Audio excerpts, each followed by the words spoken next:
ನಮಸ್ಕಾರ ವೀಕ್ಷಕರೇ, the federal ಕರ್ನಾಟಕಕ್ಕೆ ಸ್ವಾಗತ. ನಾನು ವಿಜಯ್ ಜೊನಳ್ಳಿ.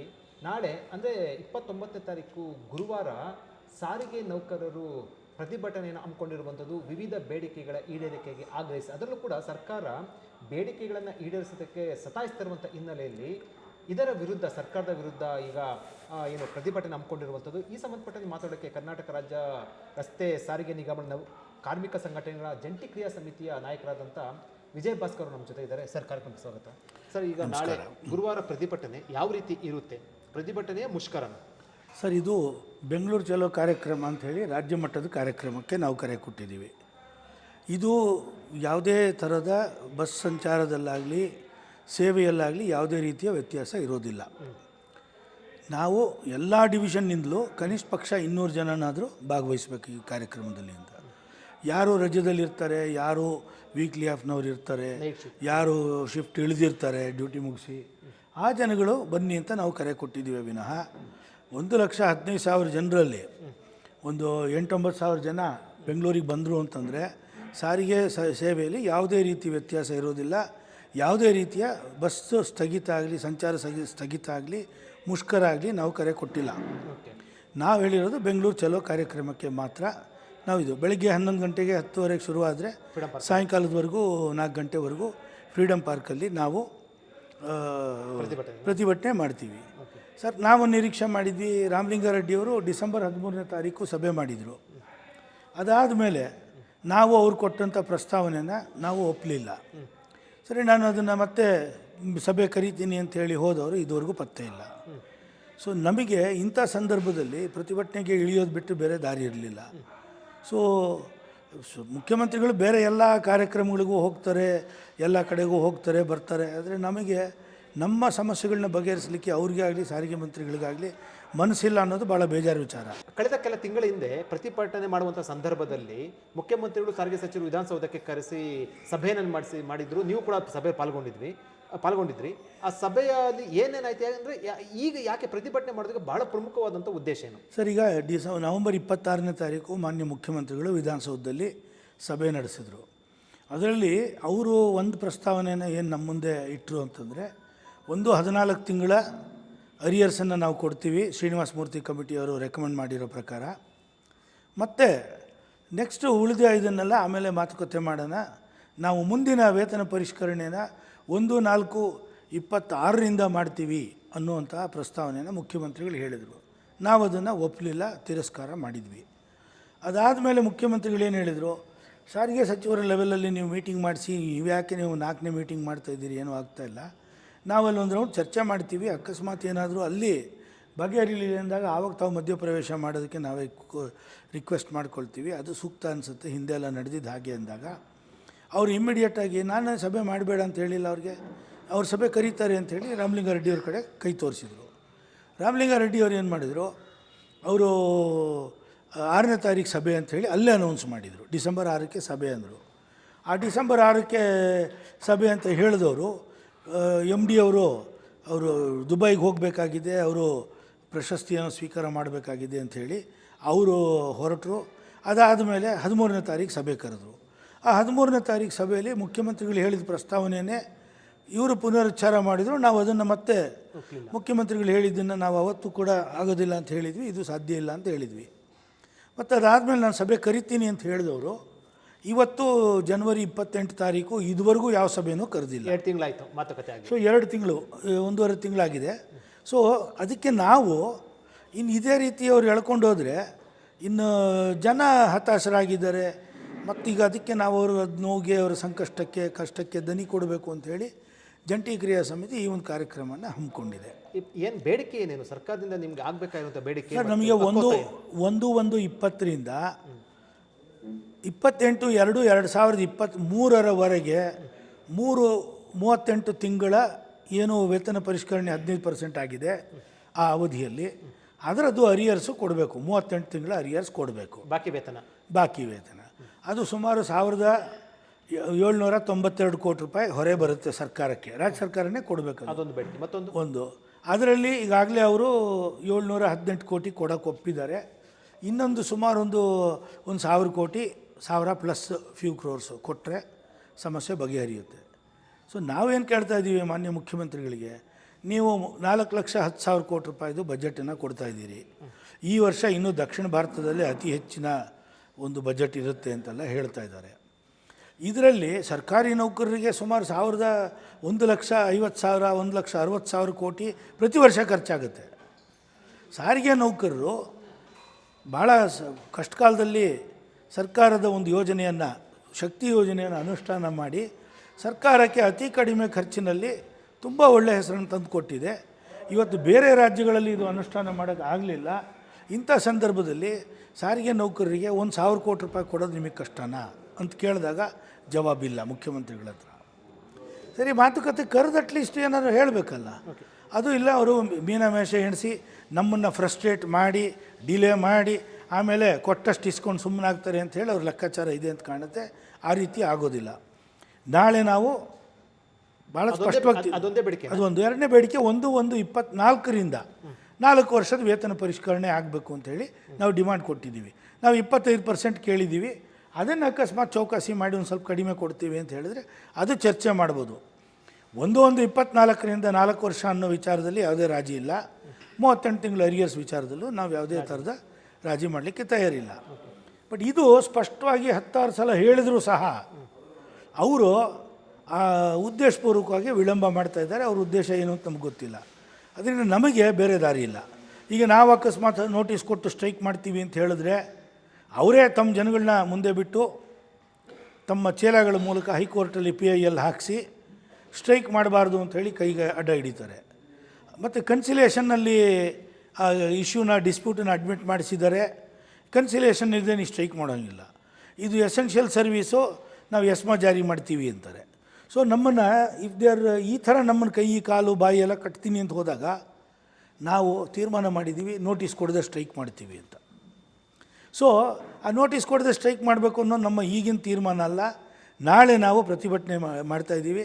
ಅದು ಯಾವ ರೀತಿ ಸರ್ಕಾರ ಸ್ಪಂದಿಸುತ್ತೆ ಅನ್ನೋದು ನೋಡಿಕೊಂಡು ಮುಂದಿನ ದಿನಗಳಲ್ಲಿ ಒಂದು ನೋಟಿಸ್ ಕೊಡದೇನೆ ಮುಷ್ಕರನ್ನು ಕೂಡ ನಾವು ಕರೆ ಕೊಡುವಂಥ ಸಂದರ್ಭ ಬರ್ಬೋದು. ಈ ನಾಳೆ ಪ್ರತಿಭಟನೆ ಆಗುತ್ತೆ ಅಷ್ಟೇ. ಪ್ರತಿಭಟನೆ ಆದರೆ ಸರ್ಕಾರಕ್ಕೆ ಕೂಡ ಅದು ಬಿಸಿ ಮುಟ್ಟೋದಿಲ್ಲ, ಅಥವಾ ಜೊತೆಗೆ ನಿಮ್ಮ ಬೇಡಿಕೆಯನ್ನು ಕೂಡ ಈಡೇರೋದಿಲ್ಲ ಅಂತ ಅಂದರೆ ಮುಂದೆ ಏನು ಮಾಡ್ತೀರಾ ಹಂಗಾರೆ? ಯಾಕೆ ಹಿಂದೆ ಹಲವು ಬಾರಿ ಪ್ರತಿಭಟನೆ ಮಾಡಿದ್ದೀರಾ, ಸಭೆಗಳು ಮಾಡಿದ್ದೀರಾ. ಕಳೆದ ಬಾರಿ ಪ್ರತಿಭಟನೆ ಮುಷ್ಕರ ಅಂತ ಹೋಗಿದ್ದು ಕೂಡ ಅದು ಎಲ್ಲೊಂದು ಕಡೆ ಫೈಲ್ಯೂರ್ ಆಯಿತು ಅನ್ನೋದು ಸಂಬಂಧಪಟ್ಟ ಮುಷ್ಕರ ಫೇಲ್ಯೂರ್ ಆಗಿಲ್ಲ. ಅದು ಸರಿಯಾದಂಥ ಒಂದು ವಿಶ್ಲೇಷಣೆ ಅಲ್ಲ ಅದು. ಯಾಕಂದರೆ ಕಳೆದ ಮುಷ್ಕರ ನೀವು ಯಾವ ರೀತಿ ವಿಶ್ಲೇಷಣೆ ಮಾಡ್ತೀರಾ ಸರ್? ಒಂದು ಮುಷ್ಕರದ ಒಂದು ಭಾಳ ಪಾಸಿಟಿವ್ ಮೆಸೇಜ್ ಏನು, ರಾಮಲಿಂಗಾರೆಡ್ಡಿಯವರು ಏನು ಹೇಳ್ತಾಯಿದ್ರು, 2 ಥರದ ಡಿಮಾಂಡ್ ಇದೆ, 2 ಥರ ಇದೆ, 2 ಸಂಘಟನೆಗಳಿದ್ದಾವೆ. ಜಂಟಿ ಕ್ರಿಯಾ ಸಮಿತಿ ಒಂದಿದೆ, ಇನ್ನೊಂದು ಒಕ್ಕೂಟ ಅಂತ ಇನ್ನೊಂದಿದೆ ಅಂದರು. ಇವತ್ತು ಆ ಒಕ್ಕೂಟದ ಬಗ್ಗೆ ಯಾರೂ ಮಾತಾಡ್ತಾ ಇಲ್ಲ. ಒಕ್ಕೂಟದವರು 1 ದಿವಸದ ಉಪಸತ್ಯಾಗ್ರಹನ ರಾಜ್ಯ ಮಟ್ಟದ್ದು ಅವರು ಮಾಡಿದರು. ಜುಲೈ 29ನೇ ತಾರೀಕು 20-30 ಜನ ಕೂಡ ಇರಲಿಲ್ಲ. ನಾವು 30ನೇ ತಾರೀಕು ಅದೇ ಒಂದು ರಾಜ್ಯ ಮಟ್ಟದ ಪ್ರತಿಭಟನೆ ಮಾಡಿದಾಗ ಇಡೀ ರಾಜ್ಯಾದ್ಯಂತ ಸುಮಾರು 6-7 ಸಾವಿರ ಜನ ಭಾಗವಹಿಸಿದರು, ಎಲ್ಲ ಡಿವಿಷನ್ನಿಂದಲೂ. ನಾಳೆನೂ ಅದಕ್ಕಿಂತಲೂ ಹೆಚ್ಚಿನ ಜನ ನಾಳೆ ಭಾಗವಹಿಸ್ತಾರೆ. ಮತ್ತು ಎರಡನೇದು, ಮುಷ್ಕರದಲ್ಲಿ ದೊಡ್ಡ ಪ್ರಮಾಣದಲ್ಲಿ ಜನ ಭಾಗವಹಿಸುವ ಮೂಲಕ BMTCಯಲ್ಲಿ ಹೈಕೋರ್ಟು ಒಂದಿನ ಪೋಸ್ಟ್ಪೋನ್ ಮಾಡಿದೆ ಸ್ಟ್ರೈಕ್ನ ಅಂಥೇಳಿ ಯಾರು ಕೆಲವು ಮ್ಯಾನೇಜ್ಮೆಂಟ್ ಚಮಚಗಳು ತಪ್ಪು ಮಾಹಿತಿನ ಕೆಲಸಗಾರರಲ್ಲಿ ಕೊಟ್ಟರು. ಇಲ್ಲದ್ರೆ BMTCಲಿ 9:30ವರೆಗೂ 10 ಗಂಟೆವರೆಗೂ ಸ್ಟ್ರೈಕು ಭಾಳ ಚೆನ್ನಾಗಿ ನಡೆದಿತ್ತು. ಸೊ ಜಂಟಿ ಕ್ರಿಯಾ ಸಮಿತಿಯ ಬೇಡಿಕೆಯ ಹಿಂದೆ, ಜಂಟಿ ಕ್ರಿಯಾ ಸಮಿತಿಯ ಜೊತೆಯಲ್ಲಿ ಜನ ಇದ್ದಾರೆ ಅನ್ನುವಂಥ ಒಂದು ಮೆಸೇಜನ್ನು ಸರ್ಕಾರಕ್ಕೆ ಕೊಡ್ತು. ಇದು ಮೊದಲನೇ ಅಚೀವ್ಮೆಂಟು. ಎರಡನೇದೇನು, ಸರ್ಕಾರದ ಧೋರಣೆಯಲ್ಲಿ ಬದಲಾವಣೆ ಏನು. ಇದಾದ ಮೇಲೆ 14 ತಿಂಗಳು ಅಂತ ಹೇಳ್ತಾ ಇದ್ದವರು ಆ 14 ತಿಂಗಳಿನ ಬದಲಾವಣೆ ಮಾಡಿದ್ರು. ನವಂಬರ್ 26 ಹೊತ್ತಿಗೆ ಅವರು 1/1/27 ಅಂತ ಹೇಳಿದರು ಮುಖ್ಯಮಂತ್ರಿಗಳು ಜುಲೈ 4ನೇ ತಾರೀಕಿನ ಸಭೆಯಲ್ಲಿ. ಬಟ್ ಸ್ಟ್ರೈಕ್ ಆದಮೇಲೆ 5ನೇ ತಾರೀಕು ಆದಮೇಲೆ ಸಭೆ ಕರೆದು ಸ್ವಲ್ಪ ತಡ ಮಾಡಿದ್ರು, ನಾವು ಒಪ್ತೀವಿ ಅದನ್ನು. ನವಂಬರ್ 26ಕ್ಕೆ ಏನು ಹೇಳಿದ್ರು ಮುಖ್ಯಮಂತ್ರಿಗಳು, 1/4/26 ಅಂದರೆ 1 ವರ್ಷ ಕೆಳಗಡೆ ಬಂದರು. ನಾವು ಕೇಳಿದ್ವಿ ಯಾವ ಆಧಾರದಲ್ಲಿ? 1/4/1/3/27 ಅನ್ನೋದೇ ಕಾನೂನಾಗಿದ್ದರೆ ಮತ್ತು ಈ ಚೌಕಾಸಿ ಯಾಕೆ ಮಾಡಿ ಕೆಳಕ್ಕೆ ಬಂದ್ರಿ? ನಿಮ್ಮ ಯಾವುದೇ ತರ್ಕ ಇಲ್ಲ ನಿಮ್ಮ ವಾದದಲ್ಲಿ. ಅದರಿಂದ 1/1/24 ಸಮಂಜಸವಾದ್ದು. 57ನೇ ಇಸ್ವಿಯಿಂದ ವಾಡಿಕೆಯಲ್ಲಿ ಬಂದಿರೋದದು. 4 ವರ್ಷಕ್ಕೊಂದು ಸಲ ಅಗ್ರಿಮೆಂಟ್ ಆಗಬೇಕು ಅನ್ನೋದು 1996 ನಂತರ ಅದು ಸಿದ್ಧವಾಗಿಬಿಟ್ಟಿದೆ. ಅದಕ್ಕೆ ಮುಂಚೆ ಮಧ್ಯದಲ್ಲಿ ಅದನ್ನು ಟ್ಯಾಂಪರ್ ಮಾಡಲಿಕ್ಕೆ ಹೋಯಿತು ಸರ್ಕಾರ, ಮುಷ್ಕರಗಳಾಯ್ತು ಆವಾಗ. ಅದು 4 ವರ್ಷದ್ದು ಬಿಟ್ಟುಕೊಟ್ಟಿಲ್ಲ. ಅದರಿಂದ ಏಕಪಕ್ಷೀಯವಾಗಿ ವೇತನ ಪರಿಷ್ಕರಣೆಯನ್ನು ಮಾಡಿದ ಸಂದರ್ಭದಲ್ಲೂ 4 ವರ್ಷದ ವಿಚಾರ ಯಾವುದೇ ಚೌಕಾಸಿ ಚರ್ಚೆ ಆಗಲಿಲ್ಲ.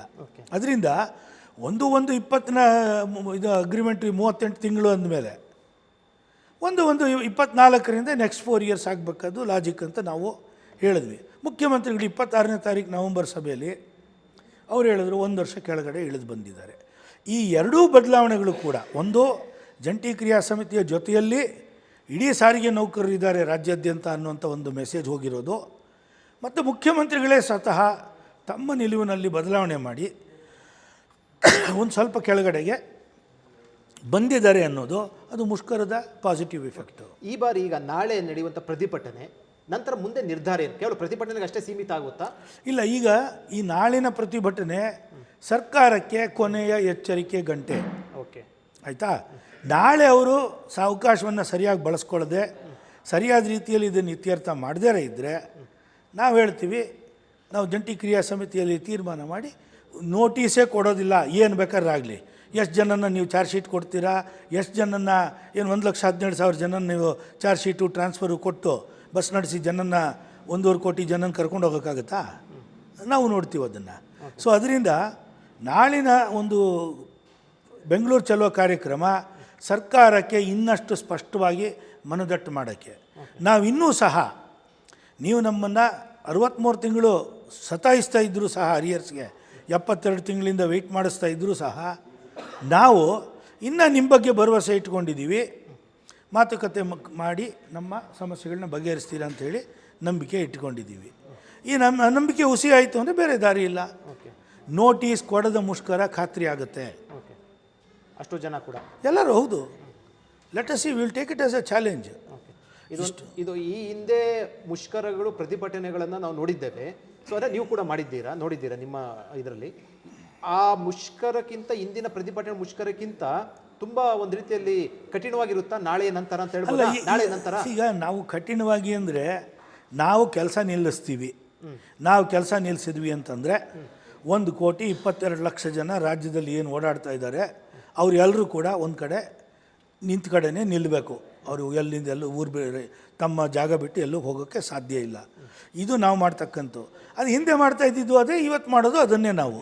ಬಟ್ ವ್ಯತ್ಯಾಸ ಏನು? ಹಿಂದೆ ಎಲ್ಲ ನೋಟಿಸ್ ಕೊಟ್ಟು 21 ದಿವಸದ ನೋಟಿಸ್ ಕೊಟ್ಟು ಮಾತುಕತೆಗೆ ಸಾಕಷ್ಟು ಅವಕಾಶ ಕೊಡ್ತಾ ಇತ್ತು. ಬಟ್ ಈ ಬಾರಿ ಬೇಕಾದಷ್ಟು 63 ತಿಂಗಳು ಅರಿಯರ್ಸ್ ಕೊಟ್ಟಿಲ್ಲ, 72 ತಿಂಗಳಿಂದ ಕಾದಿದ್ದೀವಿ. ಸಭೆಗಳು ಮುಖ್ಯಮಂತ್ರಿಗಳ ಮಟ್ಟದಲ್ಲಿ 4 ಸಭೆ ಮಾಡಿದ್ದೀವಿ. ಇಡೀ ರಾಜ್ಯ ಸಾರಿಗೆ ನೌಕರರ ಇತಿಹಾಸದಲ್ಲಿ ಮುಖ್ಯಮಂತ್ರಿಗಳ ಹತ್ರ 4 ಸಭೆ ಆದರೂ ಇತ್ಯರ್ಥ ಆಗದೇ ಇರೋವಂಥ ಒಂದು ಪರಿಸ್ಥಿತಿಯಿಂದ ಈ ಸಲನೇ ನಾವು ನೋಡಿರೋದು. ಕಳೆದ ಬಾರಿ ಕೂಡ 2016ರಲ್ಲಿ ಮುಖ್ಯಮಂತ್ರಿಗಳ ಜೊತೆ ಸಭೆ ಆದಾಗ 2 ಸಭೆ ಅಷ್ಟೇ. ಅಂದರೆ ಈಗ ನಾಳೆ ಒಂದು ಸರ್ಕಾರಕ್ಕೆ ಅಂತಿಮ ಗಡುವು ಅಥವಾ ಅಂತಿಮ ಎಚ್ಚರಿಕೆ ಅಂತ ಹೇಳ್ಬೋದಾ? ಇದು ಅಂತಿಮ ಎಚ್ಚರಿಕೆನೇ ಇದು. ಓಕೆ. ಸೊ ಇದರಲ್ಲಿ ನಾವು ಮುಂದಿನ ಹೆಜ್ಜೆನೇ ನಾವು ನೋಟಿಸ್ ಕೊಡದೆ ಸ್ಟ್ರೈಕ್ ಮಾಡೋದು, ಅನುಮಾನವೇ ಇಲ್ಲ. ನೋಟಿಸ್ ಕೊಡದೆ ಸ್ಟ್ರೈಕ್ ಮಾಡೋದು ಅಂದರೆ ಎಲ್ಲವೂ ಕೂಡ ಸಂಪೂರ್ಣವಾಗಿ ಹೌದು ಅಷ್ಟೇ, ಮನೇಲಿ ಇರೋಂಥದ್ದು.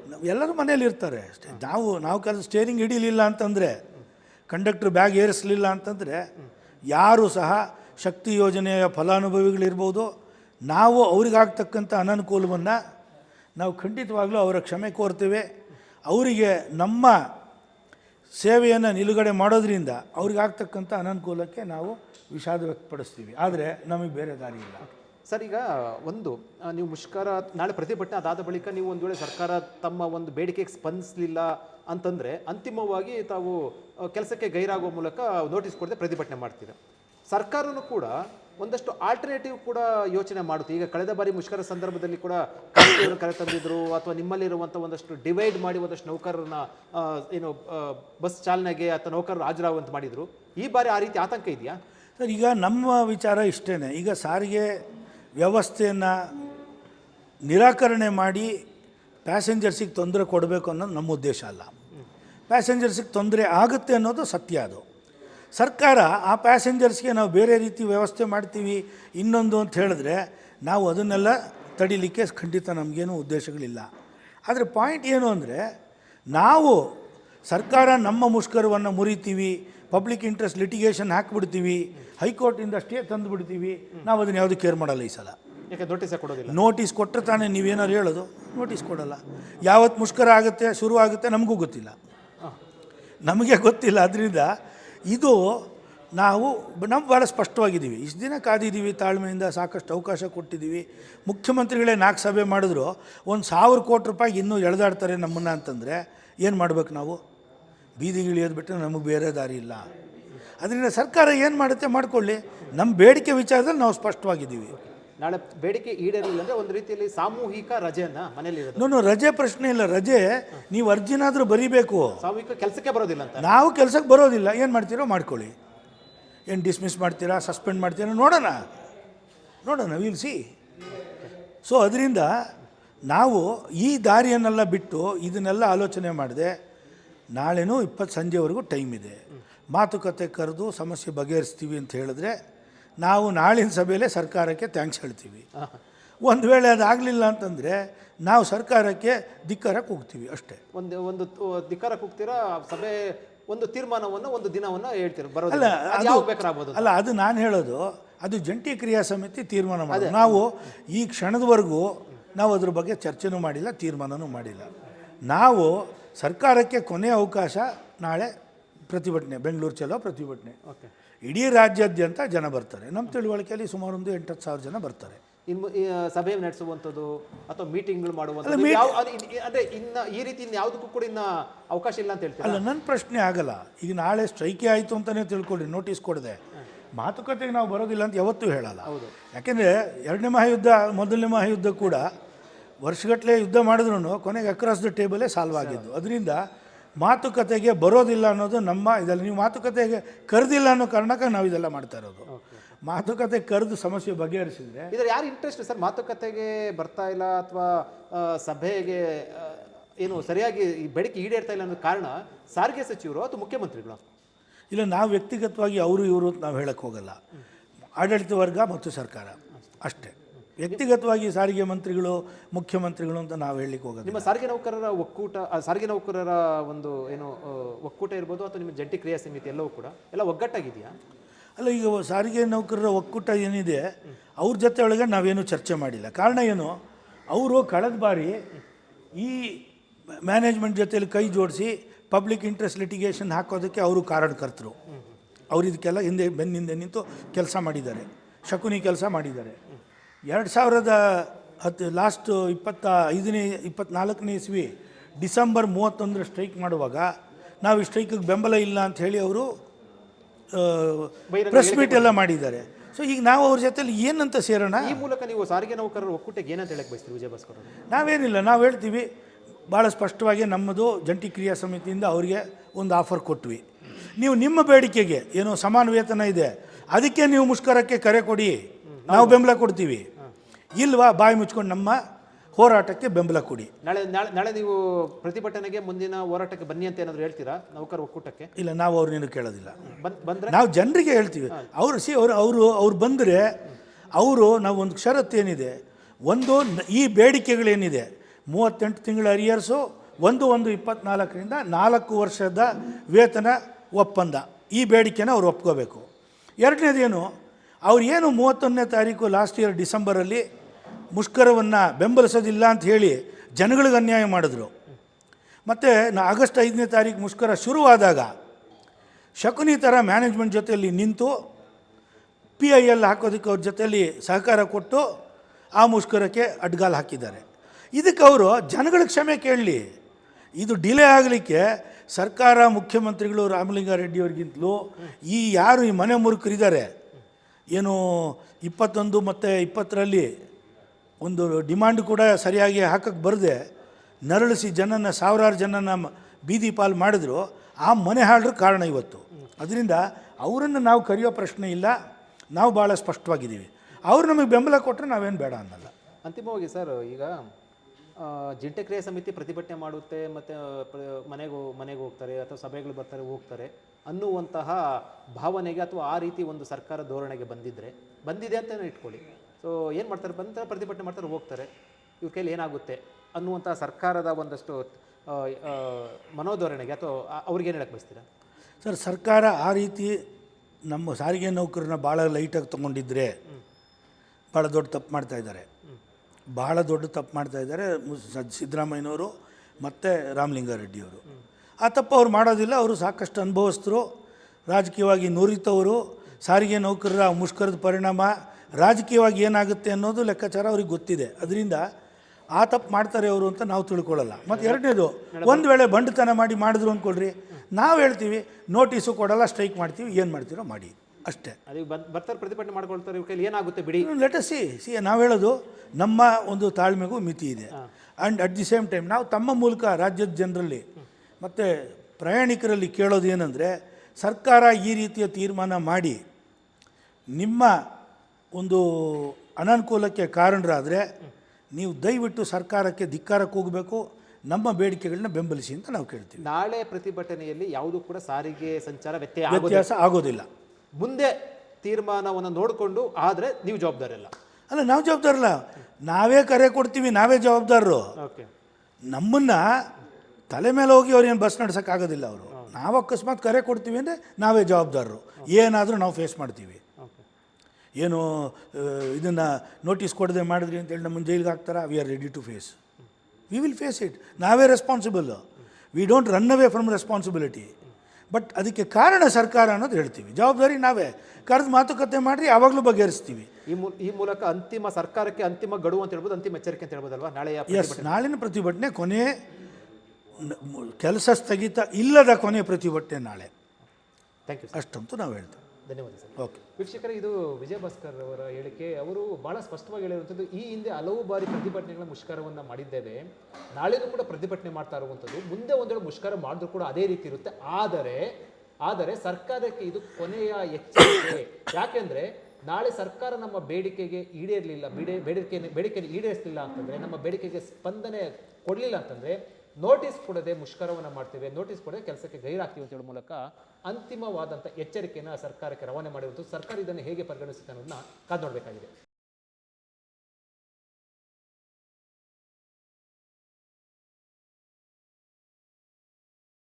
ಹೆಚ್ಚಿನ ಸುದ್ದಿ ಅಪ್ಡೇಟ್ಗೆ ಈಗಲೇ the federal Karnataka YouTube page ಅನ್ನು ಸಬ್ಸ್ಕ್ರೈಬ್ ಮಾಡಿ.